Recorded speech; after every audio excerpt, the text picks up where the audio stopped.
اس کے بعد اس نے اپنے ایلچی کو مکہ بھیجا، اپنے ایک ایلچی کو اس نے مکہ بھیجا اور اس کے ذریعے سے اہل مکہ کو پیغام پہنچایا کہ میں تم سے لڑنے نہیں آیا بلکہ اس کعبہ کو ڈھانے کے لیے آیا ہوں، اگر تم نہ لڑو گے تو میں تمہاری جان کی حفاظت کروں گا، یعنی میں تمہیں چھوڑ دوں گا، تمہیں کچھ نہیں کہوں گا۔ اور یہ بھی اس نے ایلچی کو ہدایت کی کہ اہل مکہ اگر مجھ سے کوئی بات کرنا چاہیں تو ان کے سردار کو میرے پاس لے آنا ہے۔ مکے کے اس وقت کے سردار جو ہیں سب سے بڑے، وہ نبی کریم صلی اللہ علیہ وسلم کے دادا عبد المطلب تھے۔ تو ایلچی نے ان سے مل کر ابراہہ کا پیغام ان کو پہنچایا، تو انہوں نے کہا کہ ہم ابراہہ سے لڑنے کی طاقت نہیں رکھتے، یہ اللہ کا گھر ہے، وہ چاہے گا تو اس اپنے گھر کو بچا لے گا۔ ایلچی نے کہا کہ اگر آپ میرے ساتھ ابراہہ کے پاس چلنا چاہیں تو چل سکتے ہیں۔ تو اس پر وہ عبد المطلب جو ہے وہ راضی ہو گئے اور اس کے ساتھ وہ چل پڑے۔ وہ اس قدر وجیح اور شاندار شخصیت کے مالک تھے عبد المطلب کہ ان کو دیکھ کر ابرہہ بہت متاثر ہوا اور اپنے تخت سے اتر کر ان کے پاس نیچے آ کر بیٹھ گیا۔ پھر پوچھا کہ آپ بتائیں آپ کیا چاہتے ہیں؟ انہوں نے کہا کہ میرے جو اونٹ پکڑ لیے گئے ہیں وہ مجھے واپس دے دیے جائیں۔ ابرہہ نے کہا کہ آپ کو دیکھ کر تو میں بہت متاثر ہوا تھا، مگر آپ کی اس بات نے تو میری نظر سے آپ کو گرا دیا۔ آپ صرف اپنے اونٹوں کا مقابلہ کر رہے ہیں، جبکہ یہ مکہ جو کہ آپ کا ایک مرکزی مقام ہے اور آپ کے آبائی دین کا ایک مجمع ہے، تو اس کے بارے میں آپ کچھ نہیں کہتے۔ انہوں نے کہا کہ میں تو صرف اپنے اونٹوں کا مالک ہوں، انہیں کے بارے میں آپ سے درخواست کر رہا ہوں۔ رہا یہ گھر بیت اللہ یا کعبہ، تو اس کا تو ایک رب ہے، وہ اس کی حفاظت خود کر لے گا۔ ابرہہ نے جواب دیا کہ وہ اس کو مجھ سے نہیں بچا سکے گا۔ ابرہہ نے جواب دیا کہ وہ رب جو ہے جس کی تم تذکرہ کر رہے ہو وہ اس کو مجھ سے اب نہیں بچا سکے گا۔ اس قدر وہ گمنڈ اور غرور میں تھا، اپنے طاقت کے نشے میں۔ بہرحال عبد المطلب نے ان سے کہا کہ آپ جانے اور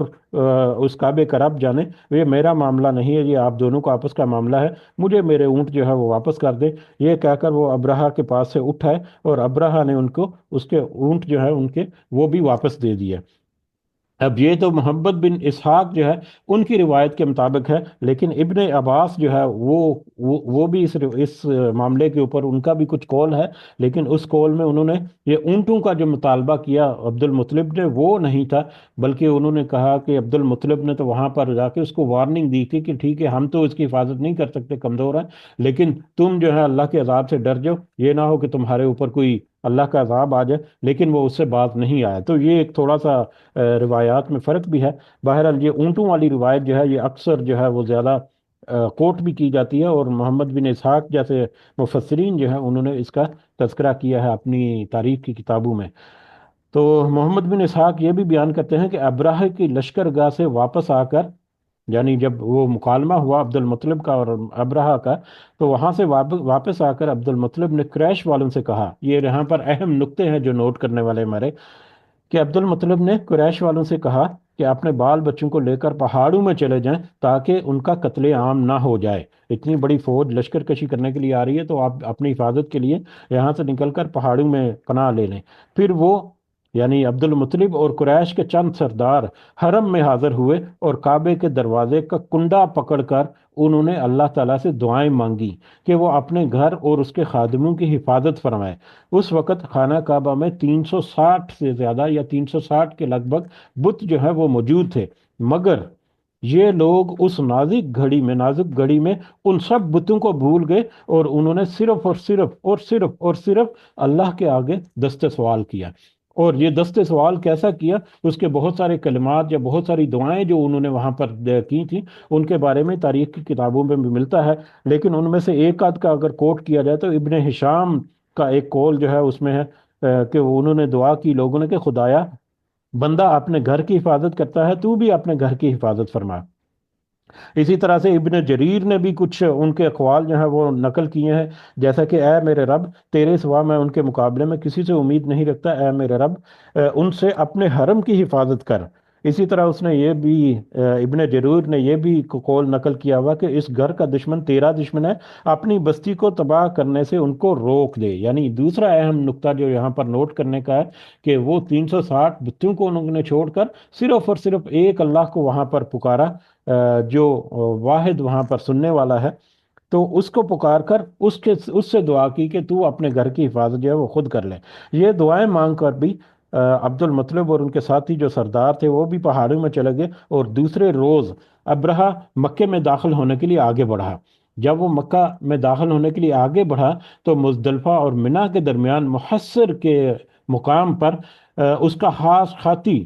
جو محمود جس کا نام تھا، جس کو الفیل کے نام سے یہاں پر تذکرہ کیا، اس کا نام محمود تھا، تو وہ خاص ہاتھی جو سب سے آگے لیڈ کر رہا تھا وہ اچانک سے بیٹھ گیا مکہ کی طرف، پیش قدمی کرنے سے وہ رک گیا یا وہیں پر بیٹھ گیا۔ اس کو بہت تبر وغیرہ مارے گئے، ایک سوئے کی طرح سے ایک نیزہ جو ہوتا ہے جو ہاتھیوں کو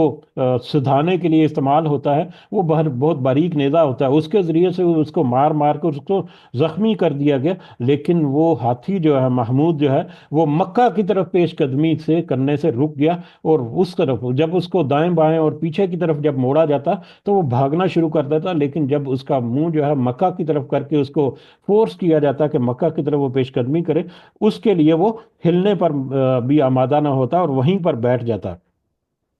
تو یہ تو ہاتھی جو ہے اس وقت اس کی حالت تھی، جو کہ وہ سمجھ گیا کہ اب یہ مکہ کی طرف جانا جو ہے اس کو ایک بہت بڑا ایک واقعہ ہو سکتا ہے۔ تو ہاتھی میں بھی اللہ تعالیٰ نے یہ اس وقت کہہ لیں کہ ایک فطرت جو ہے وہ رکھی کہ وہ بھی آگے بڑھنے سے اس نے بھی انکار کر دیا۔ اسی دوران اتنے میں پرندوں کے جھنڈ اپنی چونچوں اور پنجوں میں سنگریزے یا پتھر کے چھوٹے چھوٹے کنکر جو ہیں وہ لے کر آئے، اور انہوں نے اس لشکر پر ان سنگریزوں کی بارش کر شروع کر دی، جس پر یہ کنکر گرتے وہ اس کا جسم اسی وقت گلنا شروع ہو جاتا ہے۔ محمد بن اسحاق اور اکرمہ کی روایات جو ہیں کہ یہ چیچک کا مرض تھا، اور عرب میں اس سے پہلے چیچک جو ہے وہ اسی سال دیکھی گئی، اس سے پہلے کبھی چیچک کا مرض جو ہے وہ نہیں دیکھا گیا تھا۔ اسی طرح سے ابن عباس کہتے ہیں کہ جس پر کوئی کنکری گرتی اسے سخت کھجلی لاحق ہو جاتی، اور کھجاتے ہی جلد پھٹتی اور گوشت جھڑنا شروع ہو جاتا ہے۔ ابن عباس کی ایک دوسری روایت ہے کہ گوشت اور خون پانی کی طرح بہنے لگتا اور ہڈیاں نکل آتی۔ خود ابرہہ کے ساتھ بھی یہی ہوا کہ اس کا جسم ٹکڑے ٹکڑے ہو کر رہ گیا، اور جہاں سے کوئی ٹکڑا گرتا وہاں سے پیپ اور لہو بہنے لگتا۔ افراتفری میں ان لوگوں نے یمن سے ایک جو بدر کا نفیل بن حبیب، جس کو انہوں نے خصمی علاقے سے اپنے ساتھ لے کر آئے تھے، اس کو انہوں نے تلاش کر کے ان سے کہا کہ ہمیں واپسی کا راستہ بتاؤ۔ تو اس نے وہاں پر صاف انکار کر دیا اور کہا کہ اب بھاگنے کی جگہ کہاں ہے، اب تو خدا تمہارا تعاقب کر رہا ہے، اور یہ نکٹا جو ابرہہ ہے اب تو یہ مغلوب آ چکا، تو اب تم کہاں پر بھاگ کر جاؤ گے، اب یہیں پر تم اپنی سزا جو ہے وہ بھگتے رہو۔ بہرحال اس بھگدڑ میں جگہ جگہ یہ لوگ گر گر کر مرتے رہے، اور سب کے سب کچھ جو تاریخ دان ہیں جس میں عطا بن یسار بھی شامل ہے، وہ کہتے ہیں کہ سب کے سب اسی وقت ایک ہی جگہ پر ہلاک نہیں ہو گئے، بلکہ کچھ تو وہیں پر ہلاک ہوئے، کچھ بھاگتے ہوئے راستے میں گرتے چلے گئے۔ ابرہہ جو ہے وہ بھی اسی طرح سے واپسی کا سفر اس نے کیا تو وہ بھی خصم کے مقام پر پہنچ کر وہ بھی مرا۔ اور نہ صرف اس مطلب پرندوں کے ان جھنڈوں کے ذریعے سے، ان کنکریوں کے ذریعے سے اللہ تعالیٰ نے اس کعبے کی حفاظت کرنے کے لیے اس ابرہہ کے اس پورے لشکر کو وہاں پر ایک عبرتناک شکست دی، بلکہ تاریخ ہمیں یہ بھی بتاتی ہے کہ اللہ تعالیٰ نے حبشیوں کو صرف یہی سزا نہیں دی، بلکہ 3-4 سال کے اندر اندر وہ یمن سے بھی ان کی حکومت کا تختہ جو ہے وہ الٹ گیا، ختم ہو گیا، اور سن 575 عیسوی کے قریب، یعنی 4-5 سال کے اندر اندر جو اتنی مضبوط سلطنت جو حبشہ نے روم کے مدد سے ذریعے سے یمن میں جو تسلط اپنا قائم کیا تھا، 3-4 سال کے اندر اندر وہ ان کا تسلط جو ہے وہ بھی ان کے قبضے سے نکل گیا، اور وہاں سے وہ بیجوار مددگار ناکام ہو کر وہ واپس اپنی فوجیں ان کو واپس بلائیں، اور وہاں سے واپس ناکامی کی صورت میں واپس وہ وہاں سے لوٹ گئے۔ تو یہ اتنا بڑا واقعہ تھا، کچھ اور پوائنٹ جو ہیں وہ نوٹ کرنے کے، یہ اتنا بڑا واقعہ تھا جس کی تمام عرب میں شہرت ہو گئی، اور اس پر بہت سے شعراء نے قصیدے بھی لکھے۔ اس وقت قصیدہ کوئی جو ہے وہ بڑا اہم ایک کہہ لے کہ ایک پیشہ تھا، اور ایک اہم موضوع تھا وہاں پر کہ قصیدے سنتے تھے مختلف جگہوں پر، مختلف مواقع پر وہ قصیدہ کو جو ہے وہ وہاں پر قصیدے جو ہیں وہ پڑھتے تھے، اس میں کچھ حقیقت ہوتی تھی، کچھ افسانے ہوتے تھے، کچھ شاعری ہوتی تھی۔ تو یہ قصیدے جو ہیں اس واقعے کے بارے میں بھی بہت سارے لکھے گئے، اور ان قصیدوں میں نوٹ کرنے کی بات یہ ہے کہ سب نے یہی لکھا کہ اللہ تعالیٰ کی قدرت کا اعجاز قرار دیا اس واقعے کو، اور کہیں اشارتاً اور کنایتاً بھی کسی نے یہ تذکرہ نہیں کیا کہ اس میں ان بتوں کا بھی کوئی عمل دخل تھا جو کہ کعبہ میں پوجے جاتے تھے۔ 360 بت جو ہیں وہاں پر پڑے تھے۔ کسی قصیدہ گو نے، کسی شاعر نے، کسی تاریخ دان نے وہاں پر یہ نہیں لکھا کہ کسی بت نے یا کسی دیوی دیوتا نے وہاں پر اپنے اس کعبے کی دعوت یعنی حفاظت کی دی۔ وہ سب نے یہی لکھا یکجان ہو کر کہ صرف اور صرف اللہ کو وہاں پر پکارا گیا، اور صرف اللہ ہی نے اس کعبے کو وہاں سے بچایا اور اس کعبے کی حفاظت کی۔ اور صرف یہی نہیں بلکہ ام ہانی اور حضرت زبیر بن عوام جو ہے ان کی روایات سے پتہ چلتا ہے رسول اللہ صلی اللہ علیہ وسلم نے یہ بھی فرمایا، رسول اللہ صلی اللہ علیہ وسلم کا قول ہے کہ قریش نے 10 سال تک، اس واقعے کے 10 سال تک، اور کچھ روایات میں 7 سال آتا ہے، صرف اللہ وحدہ لا شریک کے سوا کسی کی عبادت نہیں کی۔ ام ہانی کی ایک روایت جو ہے، کچھ روایات جو ہیں امام بخاری نے اپنی تاریخ میں، اور طبرانی، حاکم اور بہقی وغیرہ نے بھی اپنی حدیث کی کتابوں میں نقل کی ہے۔ یعنی اس واقعے کے بعد ایک لمبے عرصے تک، 7 سال یا 10 سال تک، تو انہوں نے باقی 360 بتوں کی بالکل طرف توجہ نہیں دی، صرف اور صرف اللہ کی عبادت یا صرف اسی کی پرستش جو ہے وہ کرتے رہے۔ تو یہ واقعہ جو ہے، یہ واقعہ پس منظر میں اللہ تعالیٰ نے پورے کا پورا واقعہ، اب یہ واقعہ جو ہے، جس سال یہ واقعہ پیش آیا، اہل عرب اسے عام الفیل یا ہاتھیوں کا سال جو ہے وہ کہتے ہیں، اور اسی سال رسول اللہ صلی اللہ علیہ وسلم کی ولادت مبارکہ بھی ہوئی۔ محدثین اور مورخین اس بات پر قریب قریب اتفاق رکھتے ہیں کہ اصحاب الفیل کا واقعہ محرم میں پیش آیا تھا۔ محرم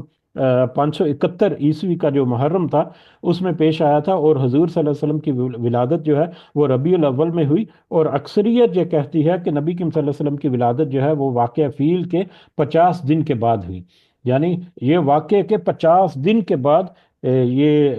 نبی کریم صلی اللہ علیہ وسلم کی ولادت مبارک جو ہے وہ ہوئی تھی۔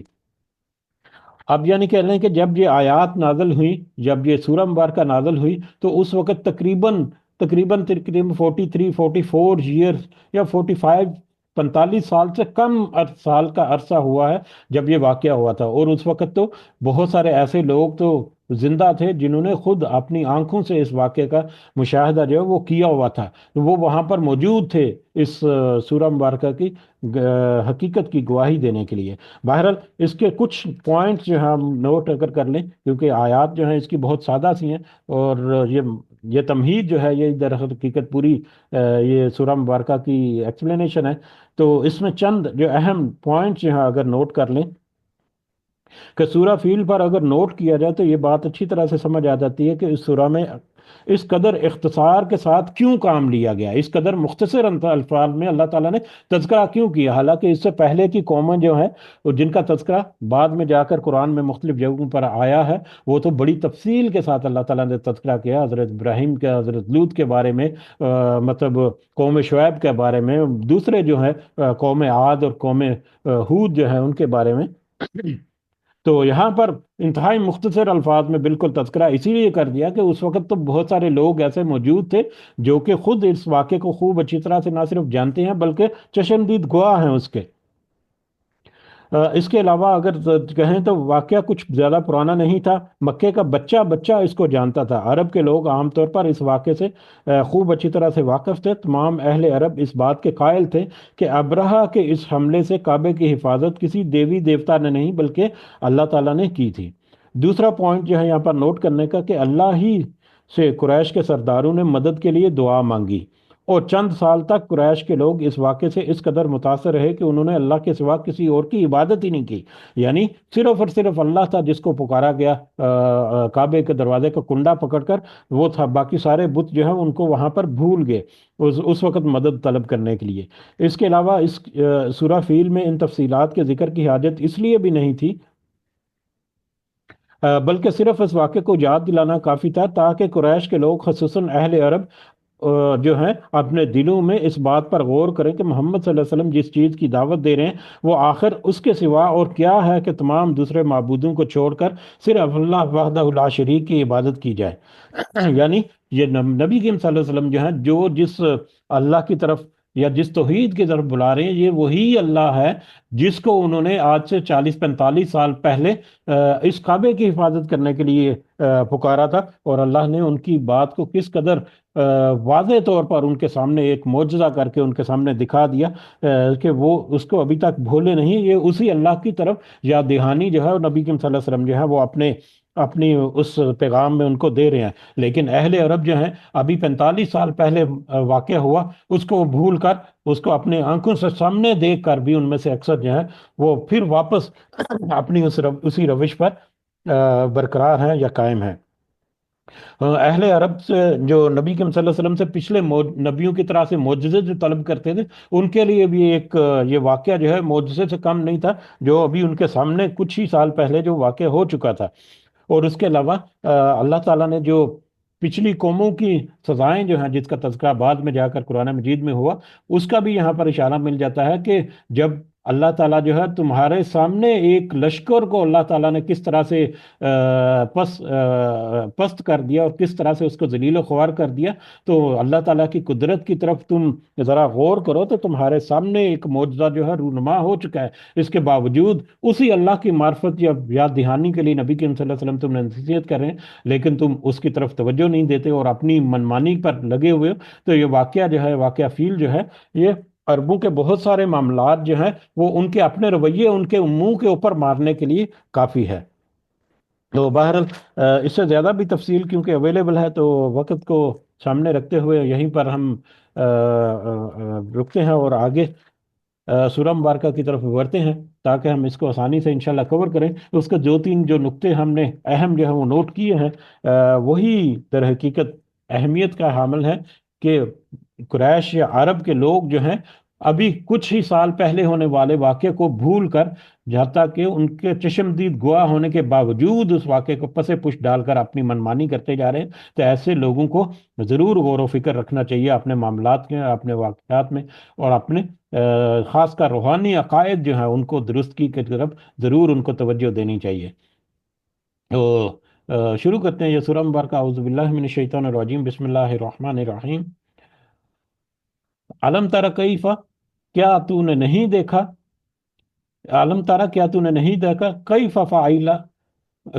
فعل ربک، کہ کیا سلوک کیا تیرے رب نے، کیا انجام کیا تیرے رب نے، بی اصحاب الفیل، ہاتھی والوں کے ساتھ۔ کیا تو نے نہیں دیکھا یا کیا تو نے اس پر غور و فکر نہیں کیا؟ یہ ظاہری اعتبار سے تو نبی کریم صلی اللہ علیہ وسلم کے ساتھ کلام یا مخاطب کیا جا رہا ہے، لیکن یہ عام عرب وہاں پر، یہ عام مسلمان یا بنی نوع انسان جو ہے، جن کے سامنے آج تاریخ جو ہے وہ معتبر ذرائع کے ذریعے سے آج محفوظ موجود ہے۔ تو اس اعتبار سے یہ سارے بنی نوع انسان کے لیے یہ واقعہ ہے کہ کیا تو نے یہ نہیں دیکھا کہ تیرے رب نے، وہ رب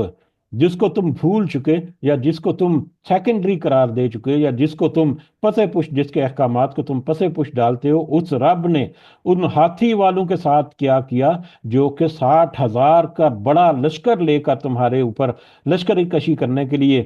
تمہارے سروں پر آ کر کھڑا ہو گیا، اور وہاں پر وہ ہاتھی بھی اس میں تھا جو کہ سب سے زیادہ طاقتور جانور جو ہے وہ تصور کیا جاتا ہے۔ تو ذرا غور و فکر کرو، ذرا توجہ دو، ذرا یاد کرو، ذرا اس کی طرف توجہ دو کہ دیکھو کہ کس طرح سے تمہارے رب نے ان ہاتھی والے کے ساتھ کیا کیا۔ علم یجعل کیدہم فی تضلیل، کیا نہیں اسے کر دیا، اس نے کر دیا ان کی چال بیکار، کیا اللہ نے ان کی چالیں جو ہیں وہ بیکار نہیں کر دی؟ قیدہم، ان کی خفیہ چالیں یا خفیہ تدبیریں۔ اب یہ خفیہ چال یا خفیہ تدبیر ہی تھی، ظاہری طور پر تو لشکر کشی کر رہا تھا وہ، لیکن اس کی خفیہ تدبیر یا اس کا اصل مقصد کیا تھا جو کہ مخفی تھا، جس کو اس نے زیادہ بڑھاوا نہیں دیا تھا۔ ایک تو تجارتی جو مرکزی مقام ہے اس کے اوپر قبضہ کر لینا، یعنی سیاسی اعتبار سے کہ سیاسی تسلط جو ہے وہ ایک قائم ہو جائے اس کے اوپر، اور دوسرا ان کا خفیہ تدبیر یہ تھی کہ عیسائیت کی ترویج ہو، عیسائیت کا مذہب جو ہے وہ وہاں پر پھیلے پھولے۔ تو ان دونوں مقاصد کے لیے اس نے در حقیقت ایک تیسرا بہانہ ڈھونڈ کر اس نے کعبے کے اوپر اس طرح سے لشکر کشی کر دی۔ تو ان کی خفیہ تدبیریں جو ہیں، دیکھو ذرا، غور کرو ذرا، تم ٹٹول کر دیکھو ذرا تاریخ کے ورقے جو ہیں ان کو ذرا الٹ پلٹ کر دیکھو کہ کس طرح سے ان کے مقاصد سے خفیہ، جن کو اللہ تعالیٰ نے وہاں پر ذلیل کر دیا، رسوا کر دیا، وہاں سے معدوم کر دیا، یا کس طرح سے ان کو وہاں پر شکست دے دی۔ وَأَرْسَلَ عَلَيْهِمْ طَيْرًا أَبَابِيلَ، اور اس نے اور بھیجے ان پر طیرن پرندے، ابابیل جھنڈ کے جھنڈ، اور ان پر پھر جھنڈ کے جھنڈ پرندے بھیجے۔ یہ ابابیل عام طور پر اردو زبان میں ابابیل جو ہے ایک پرندے کا نام ہے، جس وجہ سے عام طور پر ابابیل کا یہاں پر تذکرہ کر دیا جاتا ہے۔ الفیل جو ہے وہ، سوری، ابابیل جو ہے وہ پرندہ ہے، بلکہ یہاں پر عربی لنگوسٹک میں ابابیل جو ہے وہ در حقیقت گروہ کے معنی ہے، متفرق قسم کے گروہ، مختلف طرح کے گروہ مل کر کہیں پر کوئی پیش قدمی کریں تو یہ جھنڈ جو ہے اس کو کہتے ہیں۔ اس کے مختلف اور بھی ہمیں روایات مل جاتی ہیں۔ بہرحال یہ جھنڈ جو ہے لازمی نہیں کہ پرندوں کے ہوں، یہ آدمیوں کے بھی ہو سکتے ہیں، جانوروں کے جھنڈ بھی ہو سکتے ہیں۔ تو ابابیل جو ہے وہ جھنڈ یا ایک گروہ ہے جو کسی بھی چیز کا ہو سکتا ہے، کسی آدمی کا، کسی پرندے کا،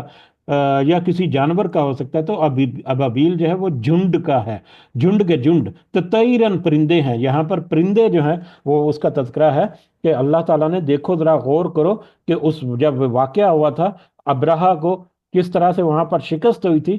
تو وہاں پر کس طرح سے اللہ نے پرندوں کے جھنڈ وہاں پر ان کو بھیج دیے۔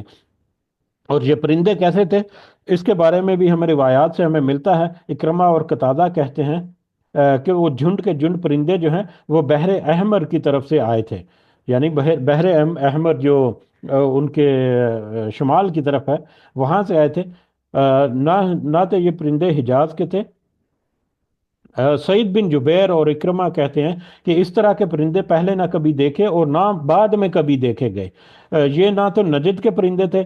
اور نہ ہی حجاز کے، اور نہ ہی تہمہ، یعنی حجاز اور بحر احمد کے درمیان جو ساحلی علاقہ ہے، وہ وہاں کسی علاقے میں کوئی وہ پرندہ جو ہے کبھی پایا ہی نہیں گیا، نہ ہی کبھی دیکھا گیا ہے۔ ابن عباس کہتے ہیں کہ ان کی چونچیں جو ہیں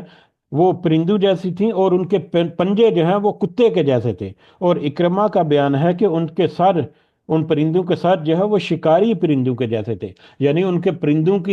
پرندوں کی جو شکل و صورت تھی وہ بھی عام پرندوں سے مختلف تھی، اور نہ ہی وہ پرندے اس سے پہلے کہیں دیکھے گئے، نہ ہی کہیں بعد میں دیکھے گئے، اور نہ ہی اس پورے اہل عرب کے پورے حجاز کے کسی علاقے میں اس طرح کے پرندے جو ہیں وہ پائے جاتے تھے۔ وہ الگ قسم کے بطور خاص پرندے تھے جن کے جھنڈ اللہ تعالیٰ نے وہاں پر بھیجے، جنہوں نے جہاں پر جا کر وہاں پر کیا ترمیہم پھینکتے تھے ان پر بحجارۃ من سجیل، ان پر کنکریاں، کنگر جو ہیں وہ مٹی، جو کہ گیلی مٹی جو ہے گارے کی طرح سے، وہ اس کو خشک کر دیا جائے تو وہ سجیل بن جاتی ہے۔ تو گیلی خشک مٹی جو کہ خشک ہو کر پتھر کی طرح سخت ہو جائے، اس سے بنی ہوئی کنکریاں تھی جو وہ پرندے جو ہیں جھنڈ کے جھنڈ لے کر آئے، اور انہوں نے اس ابرہہ کے اس لشکر پر اس کی بمباری شروع کر دی، اس کو پھینکنا شروع کر دیا، ان کو مطلب ٹارگٹ کرنا شروع کر دیا۔ اب یہ کنکریاں کیسی تھی ان کے بارے میں بھی تاریخ میں ہمیں ملتا ہے، اور تقریباً سارے کے سارے راوی جو ہیں اس بات پر متفق ہیں کہ ہر پرندے کی چونچ میں ایک کنکر تھا، اور پنجوں میں دو کنکر تھے، یعنی ہر پرندے کے پاس 3 کنکر تھے، ایک جو ہے ان کی چونچ میں تھا اور 2 کنکر جو ہیں ان کے 2 پنجوں میں تھے۔ مکہ کے بعد لوگوں کے پاس یہ کنکر جو ہے ایک مدت تک محفوظ بھی رہے۔ ابو نعیم جو ہیں انہوں نے نوفل بن ابی معاویہ کا بیان نقل کیا ہے کہ میں نے وہ کنکر، یعنی نوفل بن ابی معاویہ جو ہے ان کا بیان ہے کہ میں نے وہ کنکر دیکھے ہیں جو اصحاب الفیل پر پھینکے گئے تھے، وہ مٹر کے چھوٹے دانے کے برابر سیاہی مائل سرخ رنگ کے تھے۔ اور ابن عباس کی روایت ہے، ابو نعیم نے جو نقل کی ہے کہ وہ چلغوزے کے برابر تھے، اور ابن مردودیہ کی روایت میں ہے کہ وہ بکری کی مینگنی کے برابر تھے۔ چاہے ظاہر ہے وہ کنکر تھے چھوٹے چھوٹے، تو اس کے سائز جو ہے وہ تھوڑا بہت فرق ہو سکتا ہے، لیکن سارے ہی سائز جو ہیں وہ مٹر کے دانے کے برابر، یا جو بکری کی مینگنی جو ہے اس کے برابر اتنے سے سائز سے جو چھوٹے چھوٹے وہ پرندے جو ہیں وہ ایک اپنی چونچ میں اور 2 اپنے پنجوں میں اٹھا کر جنہوں نے آسانی کے ساتھ آئے اور انہوں نے وہاں پر حملہ کر دیا، اور ٹارگٹڈ وہاں پر ایک اٹیک کیا ان پرندوں نے وہاں پر۔ اور اس طرح سے یہ سنگریزے جو ہیں وہ وہاں پر ان کو برسائے گئے، اور ان سنگریزوں کے برسانے سے وہاں پر ان کی حالت کیا ہے؟ فجعلہم، پھر کر دیا انہیں کعصف معقول، کہ جس طرح سے کھایا ہوا بس ہو، ان کنکروں کے برسانے سے، ان سنگریزوں کے برسان کی برسات سے، یا ان کے ٹارگٹڈ جو آپریشن ہوا، اس کے نتیجے میں اس لشکر کا یہ حال ہو گیا جیسا کہ کھایا ہوا بس ہو کا عصف۔ عصف جو ہے وہ کہتے ہیں جو وہ اناج وغیرہ جو ہے چاول کا یا گندم وغیرہ کا، جب اس میں سے دانے جو ہیں وہ چھانٹ کر الگ کر لیے جاتے ہیں، تو وہ بھوسا جو باقی رہ جاتا ہے وہ جانوروں کے چارے پر کے طور پر استعمال ہوتا ہے، تو وہ عصف ہے۔ اور پھر معقول بتایا کہ کھایا ہوا حسب، جب وہ بھوس جو ہے وہ جانوروں کو چارے کے طور پر دیا جاتا ہے، تو جانور جو ہے اس کو جب چباتے ہیں تو ان کے منہ سے بھی پھر تھوڑا بہت جو وہ بھوس جو ہے وہ وہاں سے نکل جاتا ہے، جو ان کے پاؤں میں روندا جاتا ہے، اور خس و خاشاک کی طرح حقیر اور بالکل ناقابل استعمال ہو جاتا ہے۔ تو اس قدر حقیر کر دیا، اس قدر پست کر دیا اس 60,000 کے لشکر کو، جس میں 9 یا 13 ہاتھی بھی شامل تھے، اور یقیناً اس میں گھوڑے بھی ہوں گے اور دیگر بھی ان کے اسلحہ جو ہے جنگ وغیرہ کرنے کے لیے، وہ سارے کا سارا وہاں پر ہوگا۔ تو اس قدر بڑے لشکر کو، جبکہ وہاں پر اہل عرب کے پورے قبیلے مل کر چند ہزار جو فوج کا لشکر جو ہے وہ بھی نہیں بنا سکتے تھے، 60,000 فوج کا لشکر اللہ تعالیٰ نے ان چھوٹے چھوٹے پرندوں کے جھنڈوں کے ذریعے سے چھوٹی چھوٹی سی کنکریاں برسا کر ان کی حالت ایسے کر دی کہ جیسے خس و خساک بھی نہیں، ذلیل و خوار ہوا خس و خساک جو ہے، بس جو ہے، ان کے جیسی ان کی حالت جو ہے وہ کر دی وہاں پر۔ اس قدر وہاں پر وہ ذلیل و خوار ہوئے، اور اس قدر وہاں پر وہ رسوا ہوا، وہ پورا لشکر جو ہے وہ ابرہہ کا اور اس کے ساتھیوں کا، یا اس کی فوج کا۔ تو یہ واقعہ جو ہے یہ سورہ مبارکہ میں ہے۔ اس کا تذکرہ جو ہے کر کے اللہ تعالیٰ نے جیسا کہ کئی دفعہ پہلے بھی تذکرہ ہوا، کہ یاد کرایا ذرا، کہ ذرا یاد کرو کہ ماضی قریب میں ہی تمہارے ساتھ ایک ایسا لشکر کری ہوئی تھی، لیکن اللہ تعالیٰ نے اس اپنے گھر کی حفاظت کی، اس گھر کی حفاظت کی جس اللہ نے، اسی اللہ کو تم نے وہاں پر پکارا تھا، بلکہ کئی سال تک تم اس کو ہی پکارتے رہے، اور دوسرے بتوں کو تم نے، یعنی اس واقعہ کا اثر تمہارے اوپر اس قدر تھا کہ کئی سال تک تمہارے دوسرے بتوں کی تمہیں کبھی یاد ہی نہیں، لیکن پھر تم اپنی کمزوریوں میں گرفتار ہو کر پھر واپس اسی طرف چلے گئے۔ اب تمہیں واپس یاد دہانی کرنے کے لیے اب یہ رسول جو ہے صلی اللہ علیہ وسلم تمہارے اندر موجود ہیں، یہ کتاب تمہارے اندر موجود ہے قرآن، تو تم اب یاد دہانی اپنی یادوں کو تازہ کرو، اپنے روحانی جو پہلو ہیں ان کو ذرا واپس سے ریویو کرو، اور واپس سے اپنی اصلاح کرو اگر تم کامیابی چاہتے ہو، وگرنہ تمہارا حال جو ہے وہ اسی طرح سے ہوگا جیسا کہ یہ دنیا میں اس طرح سے ہو سکتا ہے جیسا کہ لشکر فیل کے ساتھ ہو گیا، اصحاب الفیل کے ساتھ ہو گیا، یا اس طرح بھی ہو سکتا ہے جو کہ، یہ تو ایک لشکر کے بارے میں یہاں پر تذکرہ کیا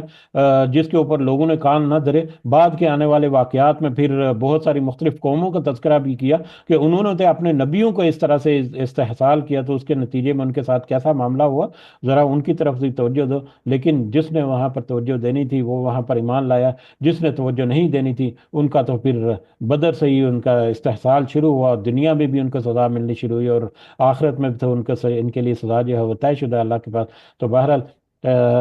ہمیں بھی اس میں بہت سارے معاملات جو ہیں ان کی طرف اصلاح کرنے کے لیے اگر ہم اشارہ دیکھیں تو ہمیں یقیناً اس میں بہت سارے اشارے ملیں گے، کہ ہم بھی اگر اپنے ماضی کو دیکھیں تو ہم بھی اپنے ماضی میں بہت کمزور تھے، اللہ تعالیٰ نے ہمیں بہت ساری طاقتیں عطا کی، بہت سارے ایسے معاملات اللہ تعالیٰ نے ہمیں نعمتیں اور رزق عطا کی ہے جو ہم خوب اچھی طرح سے جانتے ہیں کہ اللہ کے سوا کوئی اور نہیں جو ہمیں یہ عطا کر سکتا ہے۔ اس کے باوجود اللہ تعالیٰ ہم کی ان نعمتوں کو پسے پوچھ ڈول کر ہم بہت ساری ناشکریاں کرنے لگتے ہیں، بہت سارے ایسے معاملات میں پڑ جاتے ہیں۔ اللہ تعالیٰ ہمیں بھی اس سورہ مبارکہ سے ہدایت اور نصیحت حاصل کر کے اپنی اصلاح کرنے کی توفیق عطا فرمائے۔ آمین یا رب العالمین، وما علینا الا البلاغ المبین۔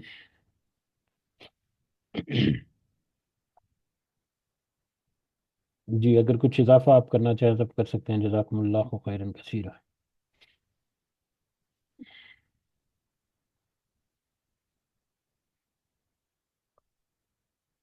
جی میرا خیال ہے وقت بھی کافی ہو چکا ہے، تو اختتام کی طرف بڑھتے ہیں۔ سب کو دعاؤں میں ضرور یاد رکھیں۔ اللہ تعالیٰ ہم سب کا حامی ناصر ہو۔ ہمارے جتنے معاملات ہیں اللہ تعالیٰ ان میں ہماری خاص مدد اور خاص رہنمائی کرے۔ ہماری جتنے مشکلات ہیں اللہ تعالیٰ ہمیں ان مشکلات سے آزاد کرے۔ ہماری آزمائش اللہ تعالیٰ ہمارے اوپر کرتا ہے، ان آزمائش کے اوپر اللہ تعالیٰ ہمیں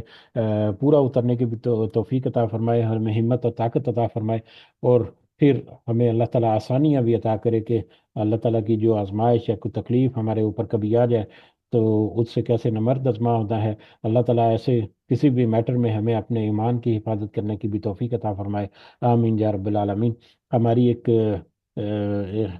باجی ہیں، بلکہ پوری فیملی جو ہے وہ اس مجلس میں شروع دن سے اس مجلس میں شامل ہیں۔ ان کے ساتھ کل تھوڑی سی بات ہوئی، میری میری بہن ہے در حقیقت وہ، تو وہ بھی اپنے کچھ معاملات میں بہت زیادہ پریشان ہیں، تو ان کے لیے بطور خاص دعا کریں کہ وہ اللہ تعالیٰ ان کے اوپر خاص اپنی مدد اور خاص رہنمائی کرے، خاص فضل و کرم ہمارے اوپر سب کے اوپر کرے، اور ان کے اوپر بطور خاص ان کے لیے ضرور دعاؤں میں یاد رکھیں۔ اللہ تعالیٰ ہمارا سب کا حامی و ناصر ہو۔ آمین یا رب العالمین۔ رب ارحمہما کما ربیانی صغیرا، رب ارحمہما کما ربیانی صغیرا، رب ارحمہما کما ربیانی صغیرا، ربنا آتنا فی الدنیا حسنہ وفی الآخرۃ حسنہ وقنا عذاب النار، ربنا ظلمنا انفسنا وإن لم تغفر لنا وترحمنا لنكونن من الخاسرين، ربنا تقبل منا إنك أنت السميع العليم وتب علينا إنك أنت التواب الرحيم، سبحان ربك رب العزة عما يصفون وسلام على المرسلين والحمد لله رب العالمين،